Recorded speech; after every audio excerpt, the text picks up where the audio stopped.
This is JRAM. And this is Billy. And this is it, folks. It's our Halloween Spooktacular. Oh, man, I am so excited for this. Man, I am too, because we put a ton of work into this episode. Sure, and today we're actually going to be doing some short stories, which is a big change of pace for the channel. We don't really have, dedicated content. Okay, we're kind of all over the place. Don't judge us. We've got some dedicated content. Yeah, but they're wows and but they're general things, you know. I guess. Something that you can do a lot of different, do a lot of different stuff about. That's true. That's my beer. Yeah, it's Halloween. It's the only holiday I request off work for. Like I'll work Christmas, I'll work Thanksgiving, but I got to have Halloween off. Yeah, I don't really have a choice in that. I'm working on Halloween. Yeah, if you can't tell, I know this episode drops on Halloween, but this is a couple of days before. But try to forget that. Yeah. But my band, we just played at the Naked Turtle. It was stupid awesome. Had a good fun time. And tonight, we hope that you have a fun time, because today we're going to be telling some scary stories. Yes. Some from some classical authors, and one that I just pulled off the internet. But that's okay. The internet has some interesting horror stories. I do. I like the stuff that people put out. Like creepypastas. It's like a new renaissance of all this new scary content that people put out. It's really cool. I like it. Yeah. So, James, which one are we going to be starting with tonight? I believe the first in our anthology of horror and thrills and chills is The Monkey's Paw. And away we go. The Monkey's Paw by W.W. Jacobs. Be careful what you wish for. You may receive it. Anonymous. Without, the night was cold and wet, but in a small parlor of Laburnum Villa, the blinds were drawn and the fire burned brightly. Father and son were at chess, the former, who possessed ideas about the game involving radical chances, putting his king into such sharp and unnecessary perils that it even provoked comment from the white-haired old lady knitting placidly by the fire. "Hark at the wind," said Mr. White, who, having seen a fatal mistake after it was too late, was amiably desirous of preventing his son from seeing it. "I'm listening," said the latter, grimly surveying the board as he stretched out his hand. "Check." "I should hardly think that he's come tonight," said his father, with his hand poised over the board. "Mate," replied the son. "That's the worst of living so far out," bawled Mr. White with sudden and unlooked-for violence. "Of all the beastly, slushy, out-of-the-way places to live in, this is the worst. Path's a bog, and the road's a torrent. I don't know what people are thinking about. I suppose because only 2 houses in the road are let, they think it doesn't matter." "Never mind, dear," said his wife soothingly. "Perhaps you'll win the next one." Mr. White looked up sharply, just in time to intercept a knowing glance between mother and son. The words died away on his lips, and he hid a guilty grin in the thin gray beard. "There he is," said Herbert White, as the gate banged to loudly, and heavy footsteps came towards the door. The old man rose with hospitable haste, and opening the door was heard condoling with the new arrival.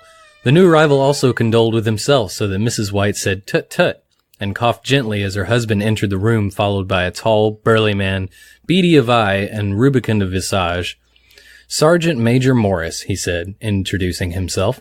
The sergeant major took hands, and taking the proffered seat by the fire, watched contentedly as his host got out whiskey and tumblers and stood a small copper kettle on the fire.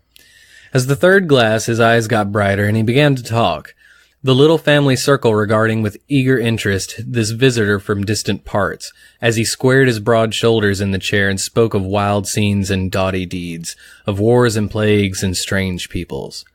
21 years of it," said Mr. White, nodding at his wife and son. "When he went away, he was a slip of the youth in the warehouse. Now look at him." "He don't even look to have taken much harm," said Mrs. White politely. "I'd like to go to India myself," said the old man, "just to look around a bit, you know." "Better where you are," said the sergeant major, shaking his head. He put down the empty glass and, sighing softly, shook it again. "I should like to see those old temples and fakirs and jugglers," said the old man. "What was that you started telling me the other day about a monkey's paw or something, Morris?" "Nothing," said the soldier hastily. "Leastways, nothing worth hearing." "Monkey's paw?" said Mrs. White curiously. "Well, it's just a bit of what you call magic, perhaps," said the sergeant major offhandedly. His 3 listeners leaned forward eagerly. The visitor absent-mindedly put his empty glass to his lips and then set it down again. His host filled it for him again. "To look at," said the sergeant major, fumbling in his pocket. "It's just an ordinary little paw, dried to a mummy." He took something out of his pocket and proffered it. Mrs. White drew back with a grimace, but her son, taking it, examined it curiously. "And what is there special about it?" inquired Mr. White, as he took it from his son, and having examined it, placed it upon the table. "It had a spell put on it by an old fakir," said the sergeant major, "a very holy man. He wanted to show that fate ruled people's lives and that those who interfered with it did so to their sorrow. He put a spell on it so that 3 separate men could each have 3 wishes from it. His manners were so impressive that his hearers were conscious that their light laughter had jarred somewhat. "Well, why don't you have 3, sir?" said Herbert White cleverly. The soldier regarded him in the way that the middle age is wont to regard in presumptuous youth. "I have," he said quietly, and his blotchy face whitened. "And did you really have the 3 wishes granted?" asked Mrs. White. "I did," said the sergeant major, and his glass tapped against his strong teeth. "And has anybody else wished?" persisted the old lady. "The first man had his 3 wishes, yes," was the reply. "I don't know what the first 2 were, but the third was for death. That's how I got the paw." His tones were so grave that a hush fell upon the group. "If you've had your 3 wishes, it's no good to you now then, Morris," said the old man at last. "What do you keep it for?" The soldier shook his head. "Fancy, I suppose," he said slowly. "I did have some idea of selling it, but I don't think I will. It has caused me enough mischief already. Besides, people won't buy. They think it's a fairy tale, some of them, and those who do think anything of it want to try it first and then pay me afterward." "If you could have another 3 wishes," said the old man, eyeing him keenly, "would you have them?"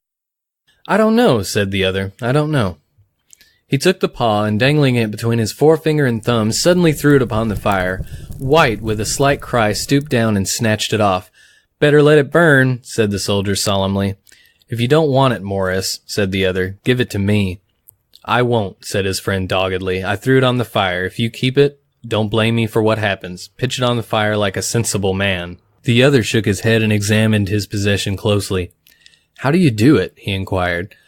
"Hold it up in your right hand and wish aloud," said the sergeant major, "but I warn you of the consequences." "Sounds like the Arabian Nights," says Mrs. White as she rose and began to set the supper. "Don't you think you might wish for 4 pairs of hands for me?" Her husband drew the talisman from his pocket, and all 3 burst into laughter as the sergeant major, with a look of alarm on his face, caught him by the arm. "If you must wish," he said gruffly, "wish for something sensible." Mr. White dropped it back in his pocket, and placing chairs, motioned his friend to the table. In the business of supper, the talisman was partly forgotten, and afterward the 3 sat listening in an enthralled fashion to a second installment of the soldier's adventures in India. "If the tale about the monkey's paw is not more truthful than those he's been telling us," said Herbert, as the door closed behind their guest, just in time to catch the last train, "we shan't make much out of it." "Did you give anything for it, father?" inquired Mrs. White, regarding her husband closely. "A trifle," he said, coloring slightly. "I didn't want it, but I made him take it, and he pressed me again to throw it away." "Likely," said Herbert with pretended horror. "Why, we're going to be rich and famous and happy. Wish to be an emperor, father, to begin with. Then you can't be henpecked." He darted around the table, pursued by the malign Mrs. White, armed with an antimacassar. Mr. White took the paw from his pocket and eyed it dubiously. "I don't know what to wish for, and that's a fact," he said slowly. "It seems to me I've got all I want." "If you only cleared the house, you'd be quite happy, wouldn't you?" said Herbert, with his hand on his shoulder. "Well, I wish for £200 then. That'll just do it." His father, smiling shamefacedly at his own credulity, held up the talisman, as his son, with a solemn face somewhat marred by a wink of his mother, sat down and struck a few impressive chords. "I wish for £200, said the old man distinctly. A fine crash from the piano greeted his words, interrupted by a shuddering cry from the old man. His wife and son ran toward him. "It moved," he cried, with a glance of disgust at the object as it lay on the floor. "As I wished, it twisted in my hand like a snake." "Well, I don't see the money," said his son, as he picked it up and placed it on the table, "and I bet I never shall." "It must have been your fancy, father," said his wife, regarding him anxiously. He shook his head. "Never mind, though. There's no harm done, but it gave me a shock all the same." They sat down by the fire again while the 2 men finished their pipes. Outside, the wind was higher than ever, and the old-faced man started nervously at the sound of a door banging upstairs. A silence unusual and depressing settled on all three, which lasted until the old couple rose to retire for the rest of the night. "I expect you'll find the cash tied up in a big bag in the middle of your bed," said Herbert as he bade them good night, "and something horrible squatting on top of your wardrobe watching you as you pocket your ill-gotten gains." He sat alone in the darkness, gazing in the dying fire and seeing faces in it. The last was so horrible and so simian that he gazed at it in amazement. It got so vivid that, with a little uneasy laugh, he felt on the table for a glass containing a little water to throw over it. His hand grasped the monkey's paw, and with a little shiver he wiped his hand on his coat and went up to bed. In the brightness of the wintry sun next morning, as it streamed over the breakfast table, he laughed at his fears. There was an air of prosaic wholesomeness about the room which it had lacked upon the previous night, and the dirty, shriveled little paw was pitched on the sideboard with a carelessness which betokened no great belief in its virtues. "I suppose all old soldiers are the same," said Mrs. White. "The idea of our listening to such a nonsense! How could wishes be granted in these days? And if they could, how could 200 pounds hurt you, father?" "Might drop on his head from the sky," said the frivolous Herbert. "Morris said that things happened so naturally," said his father, "that you might, if you so wished, attribute it to coincidence." "Well, don't break into the money before I come back," said Herbert as he rose from the table. "I'm afraid it'll turn you into a mean, avaricious man, and we shall have to disown you." His mother laughed, and following him to the door, watched him down the road, and returning to the breakfast table, was very happy at the expense of her husband's credulity, all of which did not prevent her from scurrying to the door at the postman's knock, nor prevent her from referring somewhat shortly to retired sergeant majors of bibulous habits when she found that the post brought a tailor's bill. "Herbert will have some more of his funny remarks, I expect, when he comes home," she said as they sat at dinner. "I dare say," said Mr. White, pouring himself out some beer, "but for all that, the thing moved in my hand, that I'll swear to." "You thought it did," said the old lady soothingly. "I say it did," replied the other. "There was no thought about it. I had just... What's the matter?" His wife made no reply. She was watching the mysterious movements of a man outside, who, peering in an undecided fashion at the house, appeared to be trying to make up his mind to enter. In mental connection with the 200 pounds, she noticed that the stranger was well dressed and wore a silk hat of glossy newness. 3 times he paused at the gate and then walked on again. The 4th time he stood with his hand upon it, and then with a sudden resolution flung it open and walked up the path. Mrs. White at the same moment placed her hands behind her and, hurriedly unfastening the strings of her apron, put that useful article of apparel beneath the cushion of her chair. She brought the stranger, who seemed ill at ease, into the room. He gazed at her furtively and listened in a preoccupied fashion as the old lady apologized for the appearance of the room and her husband's coat, a garment which he usually reserved for the garden. She then waited as patiently as her sex would permit for him to broach his business, but he was at first strangely silent. "I was asked to call," he said at last, and stooped and picked a piece of cotton from his trousers. "I come from Ma and Megan's." The old lady started. "Is anything the matter?" she asked breathlessly. "Has anything happened to Herbert? What is it? What is it?" Her husband interposed. There, mother," he said hastily. "Sit down and don't jump to conclusions. You've not brought bad news, I'm sure, sir," and his eyes the other wistfully. "I'm sorry," began the visitor. "Is he hurt?" demanded the mother wildly. The visitor bowed in assent. "Badly hurt," he said quietly, "but he's not in any pain." "Oh, thank God," said the old woman, clasping her hands. "Thank God for that. She broke off as the sinister meaning of the assurance dawned on her, and she saw the awful confirmation of her fears in the other's averted face. She caught her breath, and turning to her slower-witted husband, laid her trembling hand on his. There was a long silence. "He was caught in the machinery," said the visitor at length in a low voice. "Caught in the machinery?" repeated Mr. White, in a dazed fashion. "Yes." He sat staring out the window, and taking his wife's hand between his own, pressed it as he had been wont to do in their old courting days nearly 40 years before. "He was the only one left to us," he said, turning gently to the visitor. "It is hard." The other coughed, and rising, walked slowly to the window.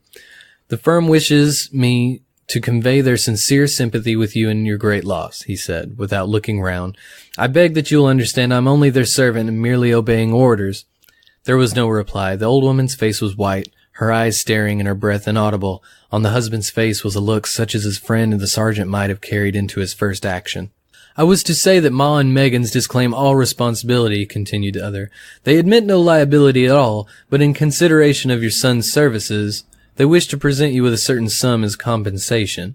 Mr. White dropped his wife's hand and, rising to his feet, gazed with a look of horror at his visitor. His dry lips shaped the words, "How much?" £200 was the answer.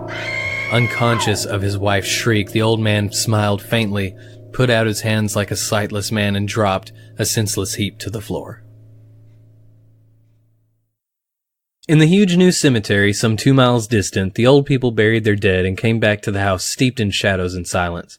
It was all over so quickly that at first they could hardly realize it, and remained in a state of expectation as though something else to happen, something else which was to lighten this load, too heavy for old hearts to bear. But the days passed, and expectations gave way to resignation, the hopeless resignation of the old, sometimes miscalled apathy. Sometimes they hardly exchanged a word, for now they had nothing to talk about, and their days were long to weariness. It was about a week after that the old man, waking suddenly in the night, stretched out his hand and found himself alone. The room was in darkness, and the sound of subdued weeping came from the window. He raised himself in bed and listened. "Come back," he said tenderly. "You will be cold." "It is colder for my son," said the old woman, and wept afresh. The sounds of her sobs died away on his ears. The bed was warm and his eyes heavy with sleep.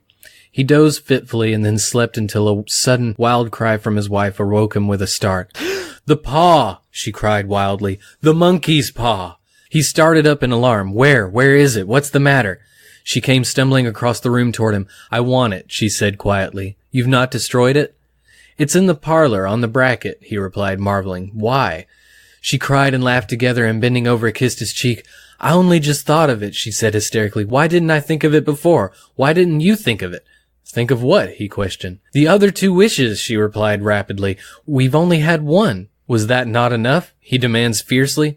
"No," she cried triumphantly. "We'll have one more. Go down and get it quickly, and wish our boy alive again." The man sat in bed and flung his bedclothes from his quaking limbs. "Good God, you are mad," he cried aghast. "Get it," he panted. "Get it quickly and wish. Oh, my boy, oh, my boy." Her husband struck a match and lit the candle. "Get back to bed," he said unsteadily. "You don't know what you're saying." "We had the first wish granted," said the old woman feverishly. "Why not the second?" "A coincidence," stammered the old man. "Go get it and wish," cried his wife, quivering with excitement. The old man turned and regarded her, and his voice shook. "He has been dead 10 days, and besides I would not tell you else, but I could only recognize him by his clothing. If he was too terrible for you to see then, how now?" "Bring him back," cried the old woman, and dragged him towards the door. "Do you think I fear the child I've nursed?" He went down in the darkness and felt his way to the parlor, and then to the mantelpiece. The talisman was in its place, and a horrible fear that the unspoken wish might bring his mutilated son before him ere he could escape from the room seized up on him, and he caught his breath as he found he had lost the direction of the door.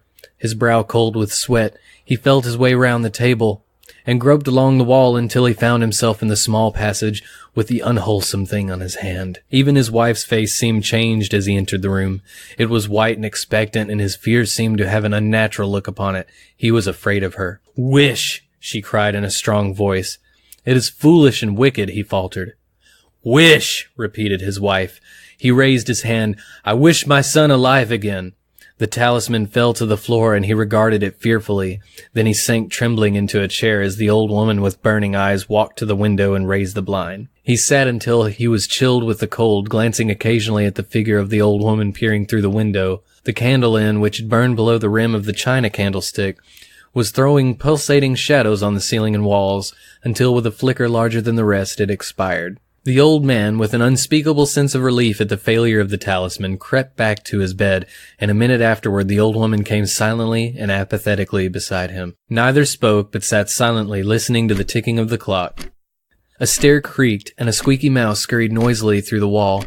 The darkness was oppressive, and after lying for some time screwing up his courage, he took the box of matches and, striking one, went downstairs for a candle. At the foot of the stairs the match went out, and he paused to strike another, and at the same moment a knock came, so quiet and stealthy as to be scarcely audible, sounded on the front door. The matches fell from his hand, and he spilled the passage. He stood motionless, his breath suspended until the knock was repeated. Then he turned and fled swiftly back to his room and closed the door behind him. A third knock sounded through the house.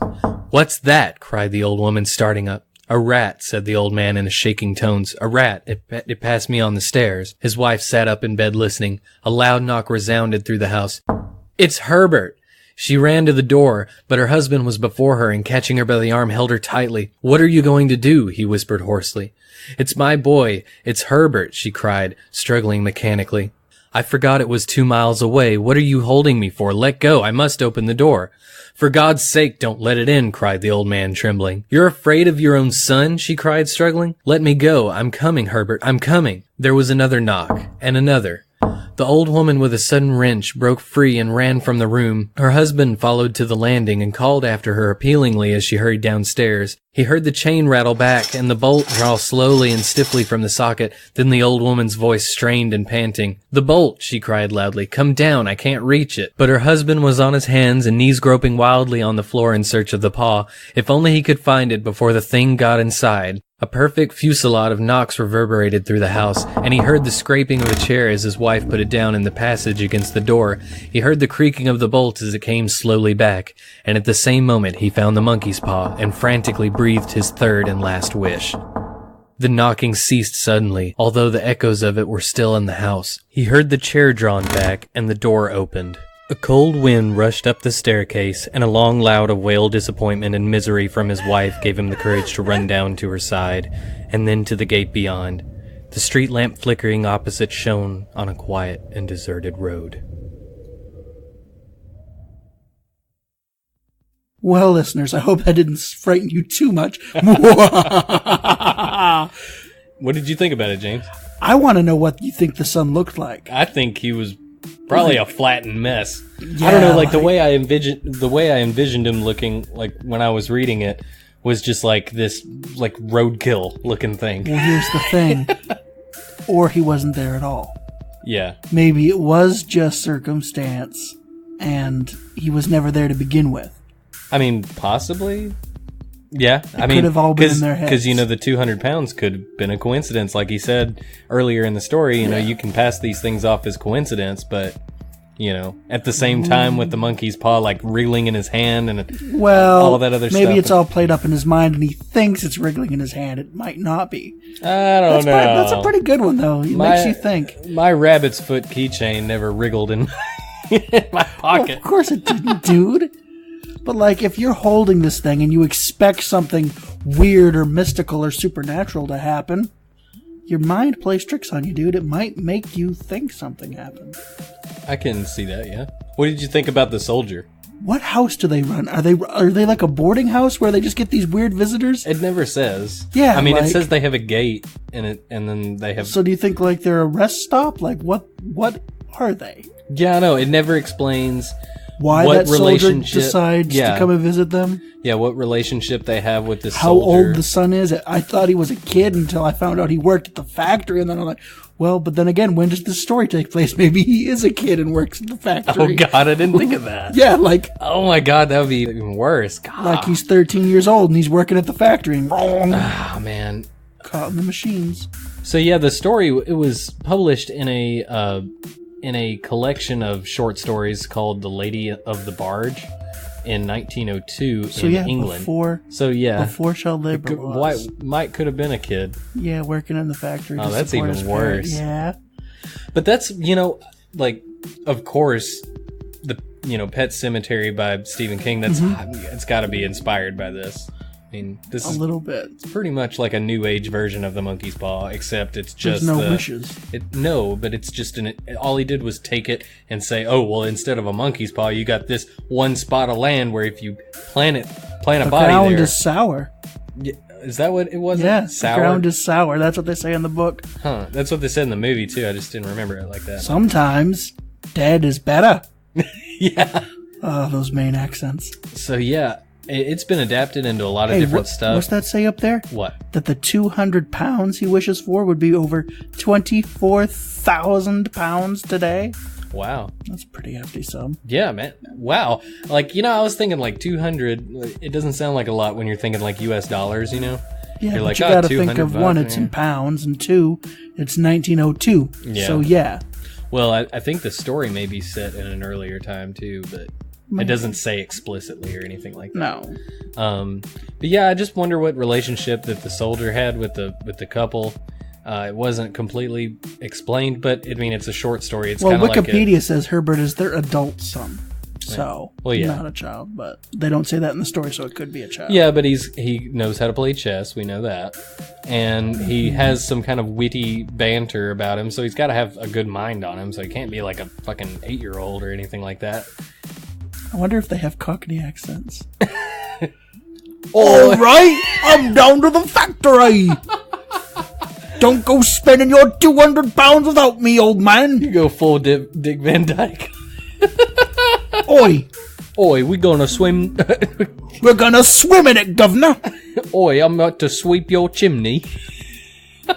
That's terrible. Just a spoonful of sugar helps the medicine go down.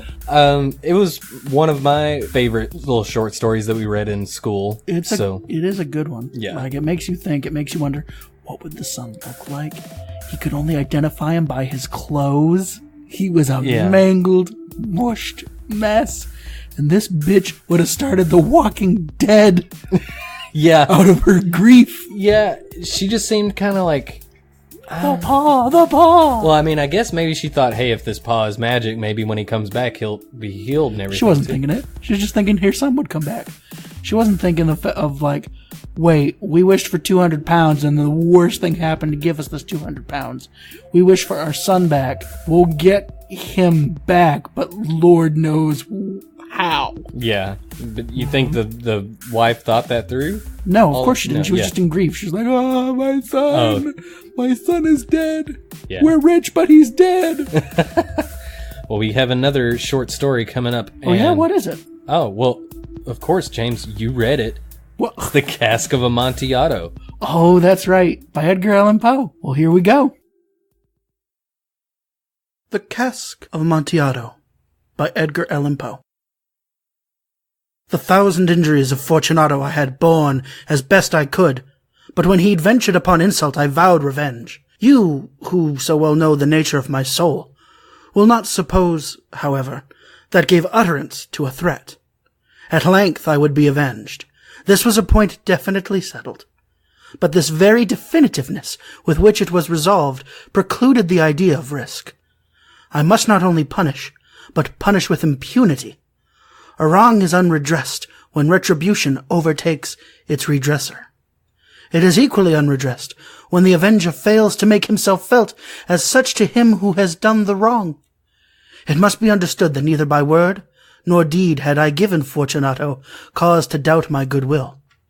I continued, as was my way in, to smile in his face, and he did not perceive that my smile now was at the thought of his immolation.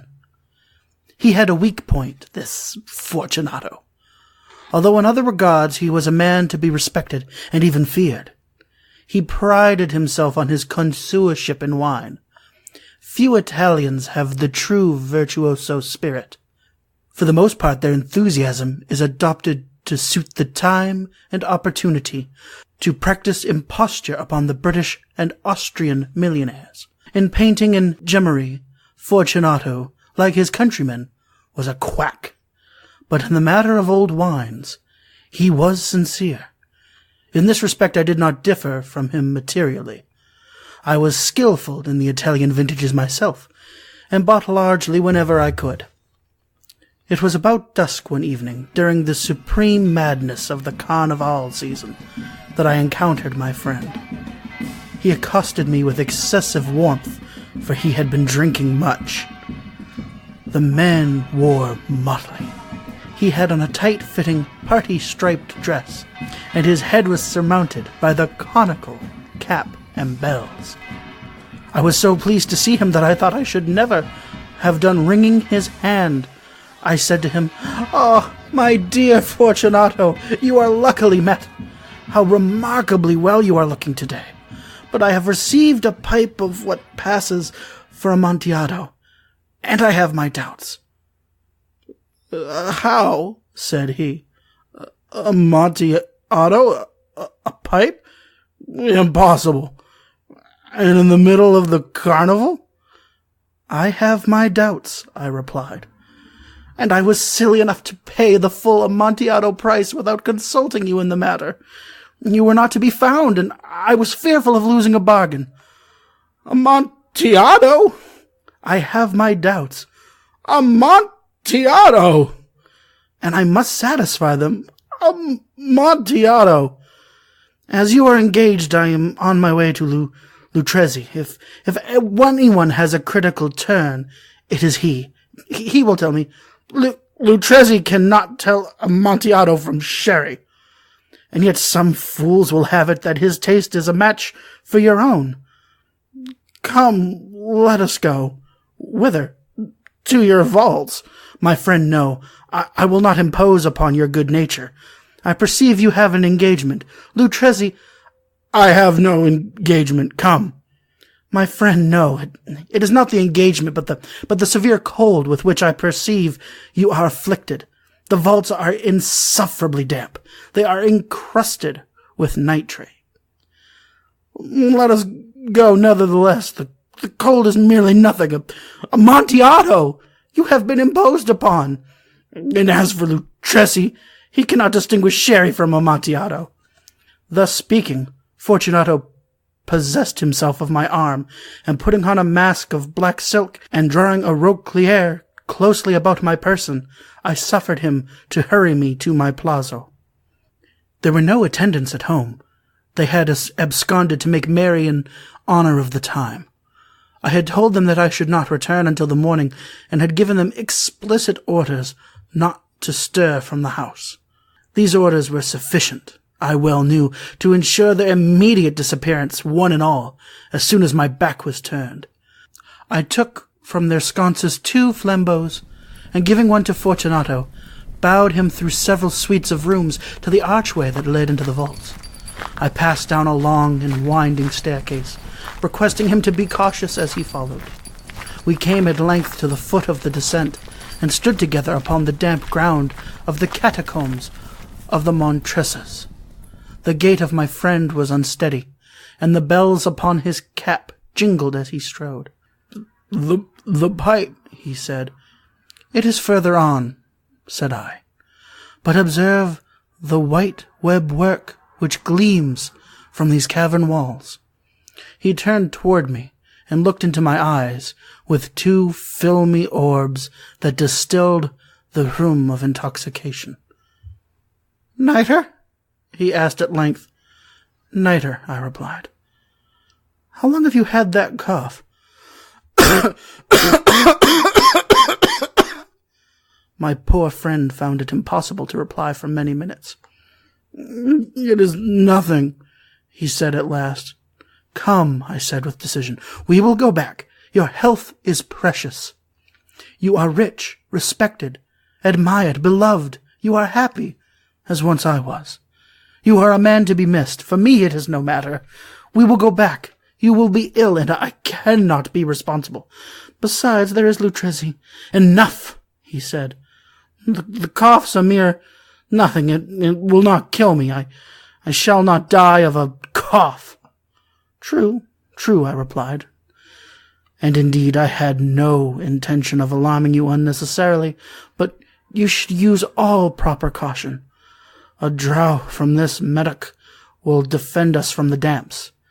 Here I knocked the neck of a bottle which I drew from a long row of its fellows that lay upon the mould. Drink, I said, presenting him the wine. He raised it to his lips with a leer. He paused and nodded to me familiarly, while his bells jingled. I drink, he said, to the buried that repose around us, and I to your long life. He again took my arm, and we proceeded. These vaults, he said, are extensive. The Montresors, I replied, were a great and numerous family. I forget your arms. A huge human foot d'or in a field azure. The foot crushes a serpent rampant, whose fangs are embedded in the heel. And the motto? Nemo me impune lecit. Good, he said. The wine sparkled in his eyes, and the bells jingled. My own fancy grew warm with the Medoc. We had passed through long walls of piled skeletons, with casks and puncheons intermingling in the inmost recesses of the catacombs. I paused again, and this time I made bold to seize Fortunato by an arm above the elbow. "The nitre," I said. "See, it increases. It hangs like moss upon the vaults. We are below the river's bed. The drops of moisture trickle among the bones. Come, we will go back ere it is too late. Your cough." "It's nothing," he said. "Let us go on. But first, another draught of the Medoc." I broke and reached him a flagon of de Grave. He emptied it at breath. His eyes flashed with a fierce light. He laughed and threw the bottle upwards with a gesticulation I did not understand. I looked at him in surprise. He repeated the movement, a grotesque one. "You do not comprehend?" he said. "Not I," I replied. "Then you are not of the Brotherhood." "How?" "You are not of the Masons." Yes, I said. Yes. "You? Impossible. A Mason?" "A Mason," I replied. "A sign," he said. A sign." "It is this," I answered, producing from beneath the folds of my roquelaire a trowel. "You jest," he exclaimed, recoiling a few paces. "But let us proceed to the Amontillado." "Be it so," I said, replacing the tool beneath the cloak and again offering my arm. He leaned upon it heavily. We continued our route in search of the Amontillado. We passed through a range of low arches, descended, passed on, and descending again, arrived at a deep crypt in which the foulness of the air caused our flambeaux rather to glow than flame. At the most remote end of the crypt there appeared another less spacious. Its walls had been lined with human remains, piled to the vault overhead in the fashion of the great catacombs of Paris. 3 sides of this interior crypt were still ornamented in this manner. From the 4th side the bones had been thrown down, and lay promiscuously upon the earth, forming at one point a mound of some size. Within the walls, thus exposed by the displacing of the bones, we perceived a still interior crypt or recess, in depth about 4 feet, in width 3, in height 6 or 7. It seemed to have been constructed for no special use within itself, but formed merely the interval between 2 of the colossal supports of the roof of the catacombs, and was backed by one of their circumscribing walls of solid granite. It was in vain that Fortunato, uplifting his dull torch, endeavored to pry into the depths of the recess. Its termination, the feeble light, did not enable us to see. "Proceed," I said. "Herein lies the Amontillado. As for Luchesi—" "He is an ignoramus," interrupted my friend as he stepped unsteadily forward, while I followed immediately at his heels. In it, and finding an instant, he had reached the extremity of the niche, and finding his progress arrested by the rock, stood stupidly bewildered. A moment more, and I had fettered him to the granite. In its surface were 2 iron staples, distant from each other about 2 feet horizontally. From one of those depended a short chain, from the other a padlock. Throwing the links about his waist, it was but the work of a few seconds to secure it. He was much too astounded to resist. Withdrawing the key, I stepped back from the recess. "Pass your hand," I said. "Over the wall you cannot help feeling the nitre.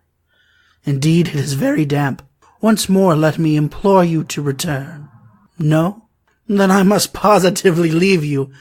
But I must first render you all the little attentions in my power." "The Amontillado!" ejaculated my friend, not yet recovered from his astonishment. "True," I replied, "the Amontillado. As I said those words, I busied myself among the pile of bones of which I had before spoken. Throwing them aside, I soon uncovered a quantity of building stone and mortar. With these materials, and with the aid of my trowel, I began vigorously to wall up the entrance of the niche. I had scarcely laid the first tier of the masonry when I discovered that the intoxication of Fortunato had in a great measure worn off. The earliest indication I had of this was a low, moaning cry from the depth of the recess. It was not the cry of a drunken man. Then there was a long and obstinate silence. I laid the second tier, and the third, and the fourth, and then I heard the furious vibrations of the chain. The noise lasted for several minutes, during which that I might hearken to it with the more satisfaction. I ceased my labors and sat down upon the bones. When at last the clanking subsided, I resumed the trowel, and finished without interruption the fifth, the sixth, and the seventh tier. The wall was now nearly upon a level with my breast. I again paused, and holding the flambeau over the masonwork, threw a few feeble rays upon the figure within. A succession of loud and shrill screams, bursting suddenly from the throat of the chained form, seemed to thrust me violently back. For a brief moment I hesitated. I trembled. Unsheathing my rapier, I began to grope with it about the recess, but the thought of an instant reassured me. I placed my hand upon the solid fabric of the catacombs, and felt satisfied. I reapproached the wall. I replied to the yells of him who clamored. I re-echoed. I aided. I surpassed them in volume and in strength. I did this, and the clamorer grew still. It was now midnight, and my task was drawing to a close. I had completed the 8th, the 9th, and the 10th tier. I had finished a portion of the last and the 11th. There remained but a single stone to be fitted and plastered in. I struggled with its weight.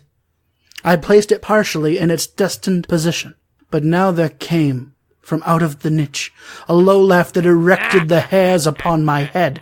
It was succeeded by a sad voice, which I had difficulty in recognizing as that of the noble Fortunato. The voice said,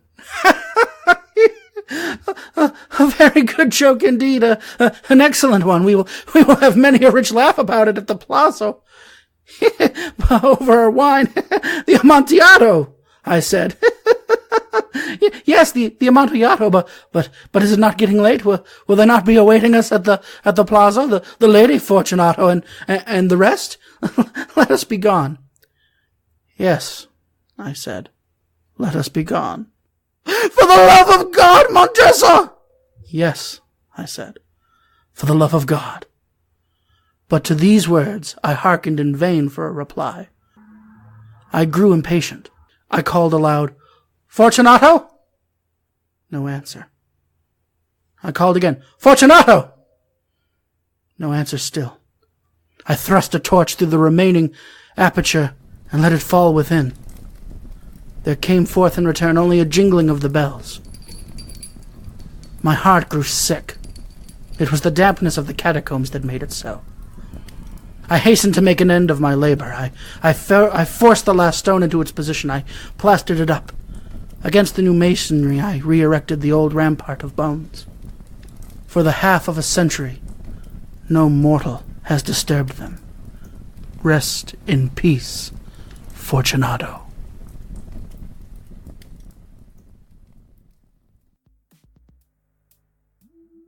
All right, so that was the Cask of Amontillado. Very, how should I say, enthusiastic reading, James. Well, thank you. It's a lot more theatrical than the way that I've... Well, Edgar Allan Poe is like a emo.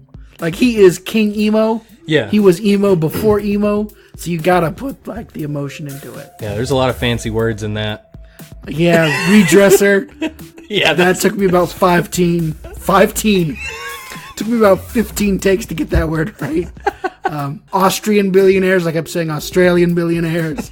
Yeah. So we weren't kidding when at the beginning we said it took a lot of work. Yeah. We put a lot of time into editing this. Yeah, a lot of like listening to over and over, trying to make sure like, oh, did anything get repeated or anything? Yeah. But my favorite part of the whole story, to the point where it's now a joke between us. Go ahead. the man wore motley. We didn't even look it up. I just read it that way without knowing what I was saying. And afterwards we realized I'm criticizing him because he dressed up like a jester. Yeah, which he's at a festival, dude. Like, come on, give him a break. That makes sense. Yeah, but those freaking sleazy Italians, man, Yeah, they just with their charm and charisma. Yeah, trying to rip off not billionaires, millionaires. Yeah, we almost decided to read it with stereotypical Italian accents. Oh, Fortunato, I hate you. I lock you up in the catacombs.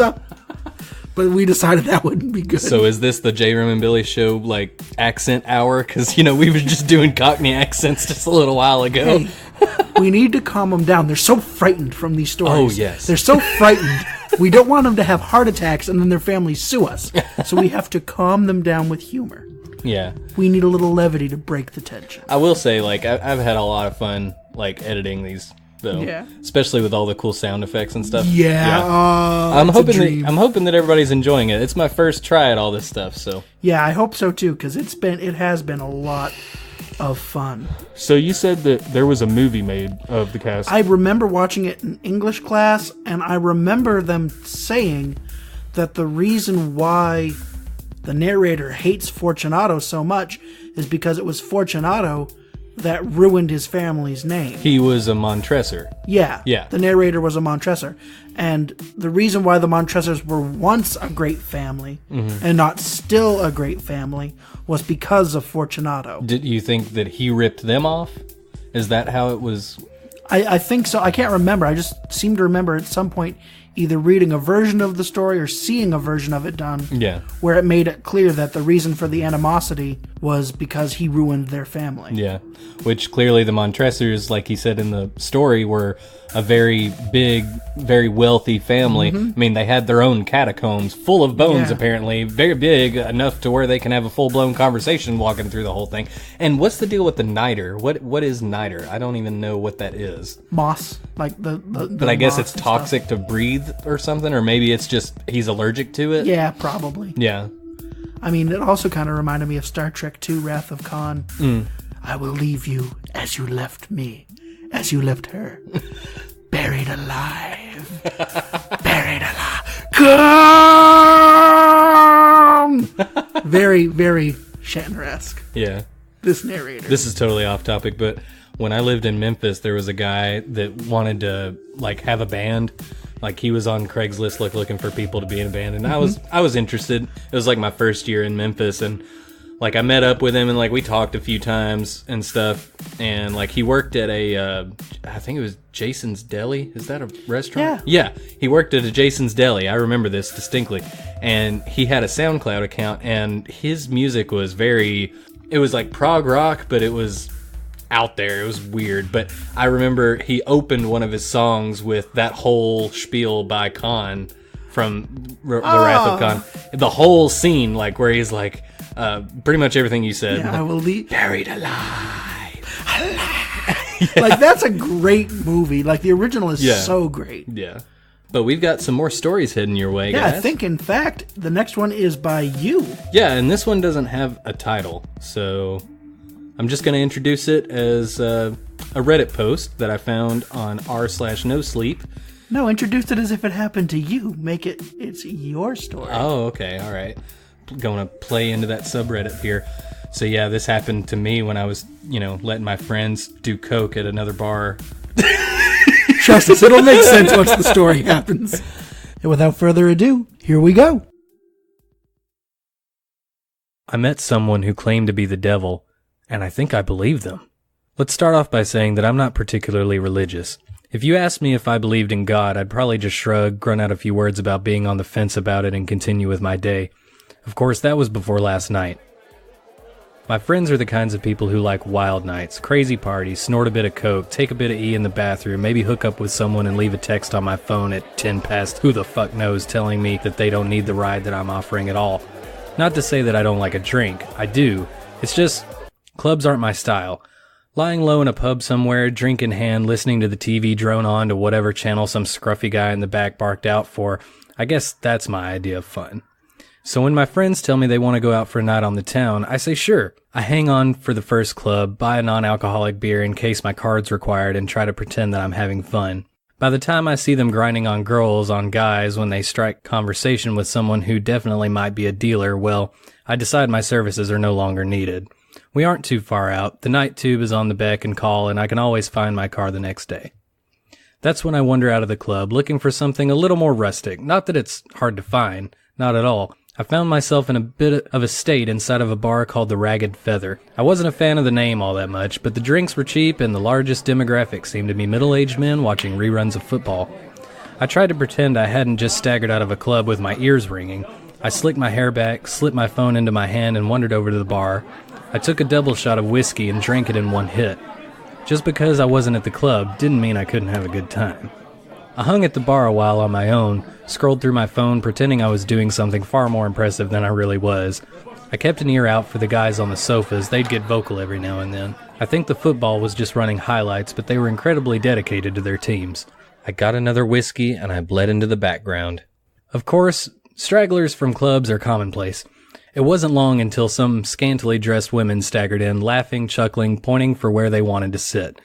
I saw a guy walk in with his friend slung over his shoulder, catatonic most likely. He threw his friend onto one of the leather sofas ingrained with beer and smokes and demanded 2 pints of water and all the peanuts the bar had in stock. The bartenders seemed bitterly amused. Some of the girls were taking selfies, Snapchatting their friends who were still at the club. They were ordering shots, gearing themselves up for the next leg of their night. A couple blokes wandered in with curries and takeout trays. I saw someone eat a Big Mac on the outside seating through the window. It was a night for the young and inebriated, and my mind was just dulled enough by the whiskey to enjoy the characters that I could watch peaceably without interacting with. That is, until someone slipped into the seat next to me. Do I look like a girl with daddy issues? She was of average height, although it wasn't apparent immediately due to the fact that she was leaning her arms heavily against the bar. She was slim, with short and astoundingly bright red hair. It framed around her face, a face that was marred with smudged eyeshadow, smudged lipstick. Hell, it looked like her makeup was in the process of melting right off her face. There was a chip knotted into a curl in her hair, just by her forehead. The drunk side of me was actually tempted to pick it out. The girl was clearly drunk, and as I looked around the bar, I couldn't quite place where she had come from. She didn't belong to the crowd of selfie takers. She wasn't with the catatonic guys. I hoped for her safety that she wasn't with the middle-aged men. I tried to look around the window to see if maybe a group was missing one inebriated, bright-haired girl, but I couldn't. The window had fogged up, too much heat inside, not enough outside. "Are you okay?" I asked her. She pointed her finger at me. "Answer my question," she slurred. I really wasn't sure what to say. I settled on staring at her awkwardly, trying to answer her with a bemused expression on my face. The girl's lips curled into a drunken smile. She snorted, placing a hand over her mouth to smother her laughter. It only really aided the deconstruction of her lipstick. "I do, you know," she said, pushing herself up against the bar. "Have daddy issues, I mean. In case that wasn't obvious," she gestured to herself. The must clothing that must have looked quite spectacular when she left home that evening. To the stains that looked a lot like old food, the sticky residue on her neck and shoulders that was quite obviously a thrown drink. "What happened?" I asked her. Her hair had curled around her neck, I realized. It was sticky with that same substance. She was a wreck. "I got in a couple of fights, no big deal," she said, shrugging. "I didn't start any, of course, no, I don't do that, but my father—" "Your dad did this to you?" She smiled brightly. "In a way." "Do you need me to call someone?" I already had my phone in my hand. The girl looked like she was probably in her early 20s, but that didn't mean she couldn't have been suffering from some kind of paternal abuse. The only number I knew off the bat was Childline, which wasn't quite appropriate. The police? Jesus. Was I going to have to deal with the cops tonight while my friends were out snorting coke not 2 doors down? The girl pushed my hand down firmly. She was already shaking her head. "No," she told me. "I don't want you to call anyone." Now her expression changed. It wasn't the attempted sultry look I'd seen on many girls of her state. It was open and wide and engaging. She wanted something from me, and I felt compelled to give it to her. I want something else. What do you want? I asked her. To tell you a story, the girl said before glancing to the bar, and for you to buy me a drink. The universe is a pain sometimes, and I'm afraid I think I might have lost my wallet. I laughed. I didn't know this girl, didn't know where she'd come from at all. My nights were generally about getting comfortably wasted and making sure my friends weren't dead in a ditch by the end of it all. I was used to getting hit on every now and then, but even as I was sitting on the bar stool with a drink in my hand, I knew that this wasn't what this was. This girl had no intention of getting into my pants. All she wanted to do was talk. I guess I was okay with that. What's your poison? I asked her. Her lips quirked. Appletini. The bar offered a very limited cocktail menu, but by some miracle I was able to order her an appletini from the list. I ordered a cider to go with it. Suddenly a little too aware of where this night could go, I unthinkingly supplied this liquored-up stranger with even more alcohol, and she had clearly had a rough night of it. A part of my old instinct came back, the same instinct that had me texting my friends every few hours to make sure they hadn't wandered off to somewhere dangerous beyond the club. With no one but the bartender aware of our existence on these stools, I realized that I was suddenly responsible for this very drunk stranger. The girl coddled her drink, running her finger delicately over the rim of the muggy martini glass. This takes me back, the girl said amiably. She looked at me suddenly, her green eyes startling. Do you know what this was called originally? She smirked before I could answer. An Adam's apple martini. I snorted. Yeah, I think I've heard that before. Of course, it wasn't actually an apple, she continued, eyes moving back to her glass. The text translated that part wrongly, mostly because you people don't have a word for it anymore. The fruit was incredibly exotic, and, to be honest, it doesn't exist in this realm of existence. Only Eden, she laughed dreamily, and Eden's long gone. I stared at her. Are you okay?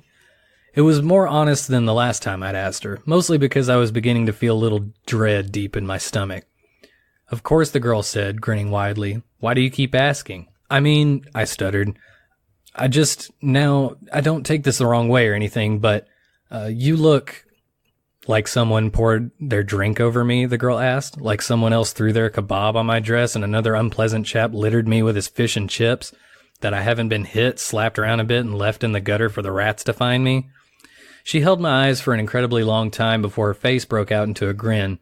Yeah, something like that. Why would they do that? I asked. Why wouldn't they? The girl shot back. People aren't that great, and alcohol makes them worse, she shrugged. Sometimes makes them better, nicer, a little looser in the sack, but mostly just annoying and a little smelly. I looked at her. I watched her knock back her drink. She exuded the intelligence to know just how ironic her words were, but she was neither caring nor apologetic about them. The girl looked at me again. You bought me a drink. Now you can listen to my story. I nodded wordlessly. She smiled, pointing at the bartender and then at her drink. The bartender was already making her another. Eden, the girl said, reiterating her early babble as though the words had only just come out of her mouth. They always think that's my fault, you know, the reason Adam and Eve got kicked out of their perfect little nudist paradise. She shot me a glowing glance. Only in Eden can you sit on the grass butt naked and not get a pine cone stuck in your crack. I blinked. I'm sorry, I said. I'm not following. Sorry, the girl said. My story won't make any sense without a proper introduction. She reached out her hand. Hello, my name's Lucifer, she winked, but you can call me Lucy. There's an uncomfortable heat that stretches through your veins when you first go into fight or flight mode. Adrenaline pounds through your blood, and all you want to do is get up and go. It overrides everything else. A lot of things made sense when the girl told me her name. For starters, that she was crazy. She had to be. She looked like she'd been attacked on 4 separate occasions in one night, and up until that moment, I hadn't known how that would be possible. Behind the melty makeup and dirty clothes, she was rather attractive, and her attitude hadn't come off as catty or rude. If she'd been going all around telling people she was the devil, though, that gets a reaction out of people. I suddenly felt myself looking at her wrist, down towards her ankles. Did she have some kind of cuff on from one of those mental institutions? Had she broken out of a hospital after a nasty bump on the head? Was any of this even happening at all? I really would have to call the cops. I know what you're thinking, the girl, Lucy, said. You're thinking that I'm crazy, that you need to get out of here. Maybe you even think I'm aggressive. Are you? I asked her. Would I be here with you drinking appletinis if I were? She asked, fluttering her eyelashes. Would you look the way that you do if you weren't? I shot back. She grinned, toasting her new glass. Touché. Unthinkingly, I clinked my cider against it. Then I frowned. She chuckled, leaning closer. "Let's have a little wager," she said. "Let me tell you my story, and if you believe me, when I'm done, you can go about trying to get me locked away somewhere." I stared at her. "If I ended up believing you, then why would I do that?" She smirked, sipping her drink. "You'd be surprised what people do when they believe you're the devil." "And you do this often?" I asked. "Tell people you're Satan?" She snorted into her drink. "Not as often as I should, but it's been a rough day and a hell of a long time.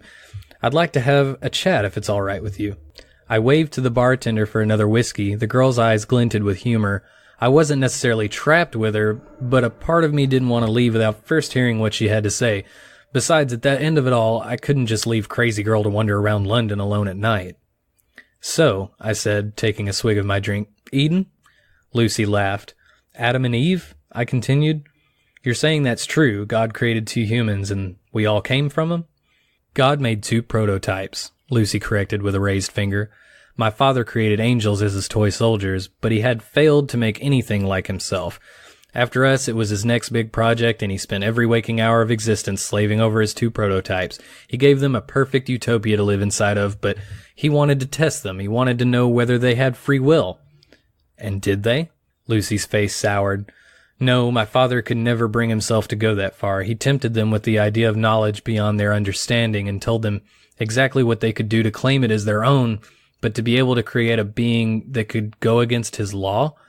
Oh, my father is a very controlling being. He was afraid to unleash that ability unto them." Lucy was very adamant in her delusions that was clear to me. She spoke about her father with such distaste that I began to feel bad for her. Only someone who had been hurt very badly would have the gall to spite God himself. "And what?" I asked her, entertaining her delusion. "You were the one that tempted them in the garden? The devil has been a girl this whole time?" She smiled. "I dabble." Then she looked at me, raising a brow. "All of humanity thinks that temptation came in the form of a snake. The snake's legs were taken away as punishment for drawing Eve towards the forbidden fruit." She laughed, a hard and short sound. "Snakes never had legs, and it was not a sin to tempt those poor prototypes into doing what they did next." Her shoulders were very tense as she took her next sip, but her eyes were filled with exhilaration. She seemed thrilled to be telling me this. "I was the favored child. My father loved and adored me. He named me the Light Bringer. I was stood at his side during the creation of the earth, during the celebration of humanity." She pursed her lips, slamming her empty glass against the table. The bartender eagerly went about making another. "My father couldn't bring himself to go that extra mile, so he asked me to walk amongst the prototypes and tempt them myself, draw out their desire for the forbidden power that he had hinted at." "You're saying God wanted us to know this stuff?" I asked her skeptically. "I'm saying God was afraid of his own power and wanted very desperately to share what he knew with the creation he had made. Right and wrong, left and right, all that stuff." Lucy shrugged. "Are you familiar with the story of Prometheus?" I frowned at her. "Greek, right? They say he stole fire from the gods or something to help." The whiskey was making things a little foggy, and I struggled with the direction I'd been heading. Lucy grinned. "Correct," she said, cutting off my attempt. "Prometheus stole fire from the gods to ensure that humanity progressed. You'll find that every culture has an idea about where humans got their ability to evolve, to move forward, to create. God was the creator, and he wanted to give that ability to his prototypes. I gave them that ability by tempting Eve to eat the fruit." She shrugged impassively. "Now the world sees me as the ultimate evil." "If what you're saying is true," I said slowly, "then God must be just like us." Lucy's lips thinned into a feral smile. "My father is very egocentric. He may have planned to create you in his image, but in the end all he managed was to mold your minds into his. He gave you autonomy, the ability to think for yourselves. His angels were his soldiers, and I was his most faithful. Until that day." "Angels don't have free will?" "No," Lucy said, "they don't." "And what about the devil?" I don't know why I was suddenly so intrigued, but hearing religious ideals from someone who believed to have lived them herself was quite possibly one of the most interesting things that had ever happened to me. I may have only ever witnessed church to please my parents as a child, but suddenly I was reawakened to the idea. A part of me was aware of this and afraid of the outcome, but I was just drunk enough to not care at the moment. "The devil has a will of her own," Lucy said, tilting her glass toward me with a silent appraisal. "By guiding Eve to the tree, something woke inside of me that day that I realized just what I had been missing, just what my brothers and sisters had been missing. We were obediently following our Father for the simple reason that he was our creator, but once I had been given free will, I realized just how pompous and self-titled he had become. In a lonely, passion-filled moment, he had decided to create his little human prototypes, only to very quickly realize what giving them their free will would mean. He wouldn't be able to control them, I said. Lucy nodded. Exactly. And after, he realized quicker still that he could no longer control me. So he sent you to hell. Lucy nearly choked on her drink. She smiled around her glass. Let's not get ahead of ourselves. I sobered a little, straightening in my seat. The people in the bar were suddenly so quiet around me, and I no longer cared what they had to say or the characters that they portrayed. The only character I cared for was Lucy. I tried to explain to my siblings what had happened in Eden and what had happened to me by default, but they wouldn't listen to me. They didn't understand free will. How could they? They only knew it because I'd been given it by mistake. And at that moment, I didn't even know that I had free will, only that I was suddenly aware of all my father's flaws. My siblings couldn't see those flaws, and so they thought that I had suddenly turned cruel and was abandoning our father by exposing him as a sham for the ruler we all thought him to be. Lucy sighed heavily. Adam and Eve and all the creations that followed were booted out of my father's perfect little utopia. Now they had his knowledge.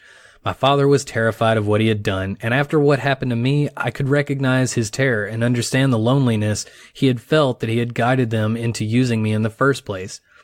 Lucy's eyes were heavily lidded. Her sadness was almost palpable. I thought that he would want me to spend even more time with me than before. After all, we're more alike than any of his other children, but he became distant, quiet. He played around with his little humans every once in a while, but mostly he condemned them. He blamed them for his weakness. She smiled weakly. He blamed me. Lucy's story was turning more and more into that of a child with a distant, somewhat abusive father. I had known many kids with a background like hers, and now I was beginning to fear just how much of her story was rooted in truth. I'd heard that it was easier to sink into fantasy when you had been abused, and I wonder if that was the reason for her story, for her desperation to share it with me, a complete and total stranger. I respected her wager, whether or not I liked it. I felt compelled to let her tell me the whole story before I tried to judge or unravel it. I sat quietly, letting her come around as she played with the last of her drink. It became clear, Lucy said, after a long moment's pause, that I no longer belonged where I was. I couldn't follow my father's plan because I could see that he no longer had one. My siblings refused to see reason, and so, eventually, I was met by many of them, headed by my father. He told me all that I feared. He told me that I no longer belonged where I was. I wasn't an angel anymore.